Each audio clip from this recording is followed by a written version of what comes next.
ہم تو رکھتے ہیں مسلمانوں کا دین، دل سے ہے خدا میں ختم المرسلین۔ اشہد ان لا الہ الا اللہ وحدہ لا شریک لہ واشہد ان محمدا عبدہ ورسولہ۔ اما بعد فاعوذ باللہ من الشیطان الرجیم۔ بسم اللہ الرحمن الرحیم۔ الحمد للہ رب العالمین، الرحمن الرحیم، مالک یوم الدین۔ ایاک نعبد و ایاک نستعین، اہدنا الصراط المستقیم، صراط الذین انعمت علیہم غیر المغضوب علیہم ولا الضالین۔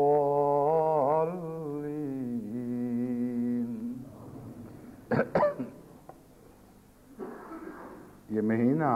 محرم الحرام ہے، جس کی بہت سی فضیلتوں کا احادیث میں اور اسلامی لٹریچر میں ذکر ملتا ہے، لیکن اس موقع پر آج کے خطبے میں حضرت اقدس محمد مصطفیٰ صلی اللہ علیہ وآلہ وسلم کے اہل بیت، آپ کی آل سے متعلق کچھ کہنا چاہتا ہوں۔ حضرت اقدس محمد مصطفیٰ صلی اللہ علیہ وآلہ وسلم کا وہ رشتہ ہے جس رشتے سے ہمارا خدا سے رشتہ بنتا ہے، بس آپ کی اولاد سے اس تعلق کا قائم نہ رہنا یا اولاد سے کسی قسم کا بغض ان دونوں رشتوں کو کاٹ دیتا ہے۔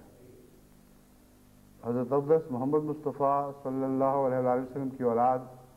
وہ اولاد نہیں تھی جس نے اپنا روحانی تعلق حضرت اقدس محمد رسول اللہ سے قائم نہ رکھا، بلکہ وہ اولاد تھی جس نے اس تعلق کے تقاضوں میں اپنی جانیں دے دیں